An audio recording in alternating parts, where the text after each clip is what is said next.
Hello, we are Group 9. My name is Victoria Biddle. I'm Marissa Puwarski. Rachel Mace. I'm Candace Gotzi. I'm Wentian Su. And the company we have chosen is Nike. In this presentation, we will discuss some of Nike's management problems and some of the possible solutions and action steps to solve those problems.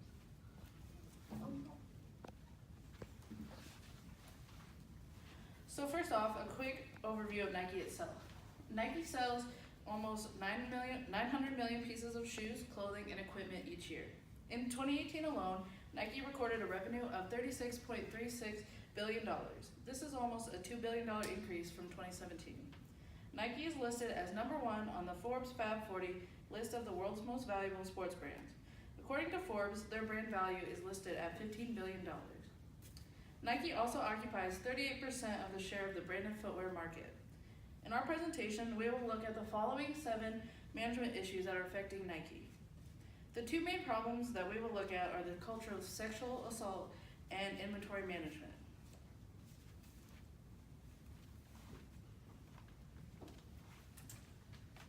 In our presentation, we researched 7 management issues that have affected Nike.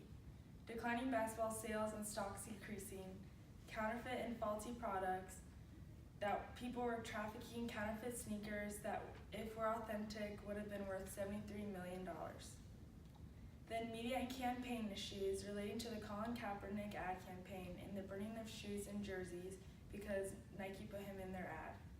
Then finally, news about negative publicity because of the Michael Avenatti extortion case. The 2 main problems that we will look at are the sexual harassment culture and the inventory management.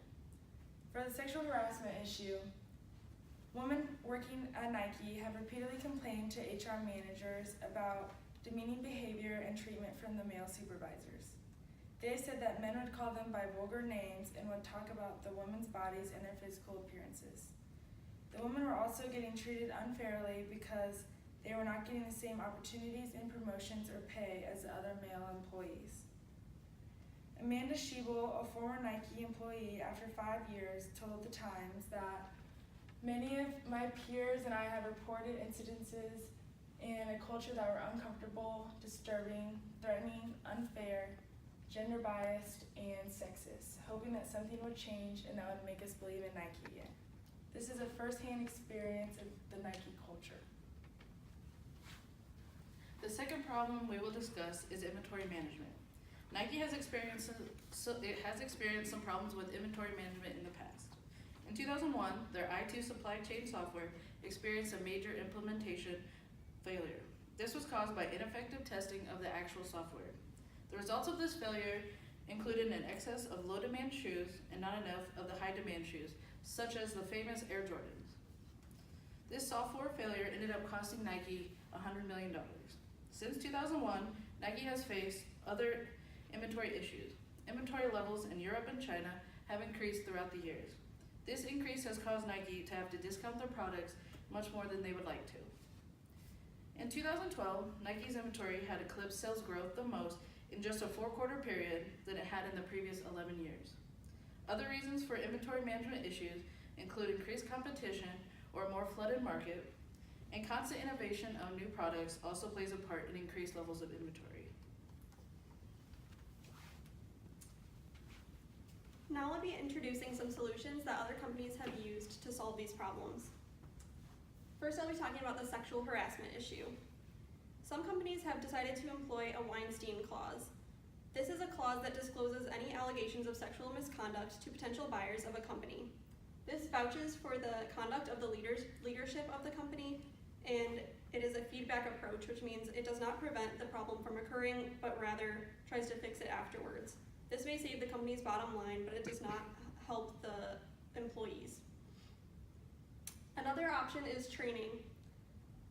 Training is known to be most effective when it is a real-life scenario, and the training must be comprehensive, which means that it involves information about all of the other issues surrounding sexual harassment as well, such as bullying and retaliation. This is a feed-forward method, meaning that it will try to prevent the problem from occurring in the first place. Whatever method is used, the implementation must be top-down in order to change the culture. If the managers enforce the implementation correctly, this will increase reporting and decrease incidents.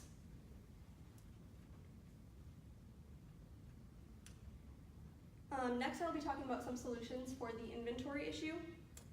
If Nike has excess inventory and raw materials, they may be able to return excess materials to the supplier. This would allow Nike to replace unusable inventory with usable inventory, thus decreasing the loss. Nike also may be able to sell products for a discount. Lululemon went through a similar problem a couple years ago, and they decided to have warehouse sales, where they also included yoga classes for increased customer satisfaction, and this reduced their excess inventory. Next, we have consignment. Nike may be able to consign their inventory to other retailers to increase sales, especially if they lower the minimum advertising price for retailers. And finally, a feed-forward approach is to update the forecasting software. If Nike chooses a more accurate way to predict sales, they will be able to avoid this problem altogether in the first place. Some methods of forecasting include customer survey, expert opinion, statistical methods, barometric method, and many more. After compiling all of this research about the problems and the solutions to Nike's issues, with all the information, we cannot do anything without an action step.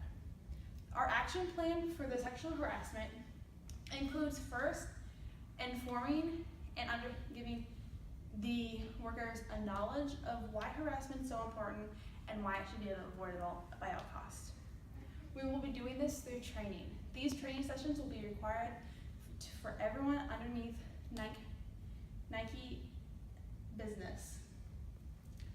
These are the best way for people to understand harassment and stop it in its tracks. These training sessions will include realistic storylines, issues surrounding sexual harassment, and how to be an active bystander. Along with that, we will also include how to report it.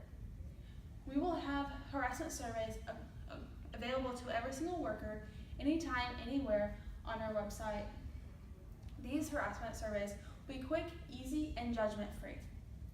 We will be doing all of this, stopping sexual harassment issues by a top-down approach. The managers will implement this procedure by first starting with themselves and then working down to the lowest person on the chain. Next, for our inventory problem, we will be taking a forecasting issue. We will first create a team to collect data and frequently review and understand the business cycles and demand for our products. By doing this, we will understand how much products we need and when we need to make it. This will figure how much we do not need and save us money for all the stuff that we might overproduce. Then we will also have predetermined discounts.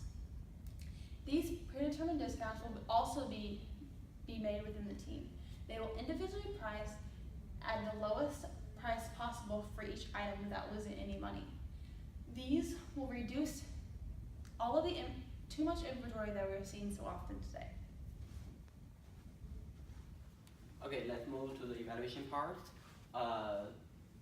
In this part, comprehensive training courses is an efficient way for employees and managers to get knowledge about what kind of behavior can be defined as sexual harassment and how people should act when the harassment occurs. In addition, Victor policies also plays the positive role to avoid and to reduce the frequency of sexual harassment incidents. In this part, we measure the solutions and actions through employee satisfaction and company's reputation. For example, we can use surveys or questionnaires to collect information from our customers and employers and to get information to measure if that works well or not. In the inventory part, feedback and feed-forward control is used to forecast inventory in the future and to determine discount based on the historical data. But there is a problem in that part that we cannot get the original data and actual data immediately because there are some risk of errors and delays through the process. But there is a revolution technology that blockchain, we can get the real-time information from the customer's performance, which can greatly improve the efficiency of supply chain management. In this part, we measure the solution and the actions through the efficiency and asset turnover. In conclusion, the biggest or most relevant problem facing Nike today is the company culture of sexual harassment. This is a problem that has been in the news the most lately and can have a negative impact on both employees and Nike's reputation. The solutions and action steps that we have provided could lead to better customer service, more positive publicity or brand image, a safer and more inviting workplace, and overall a more successful and caring business. Thank you for listening to our presentation.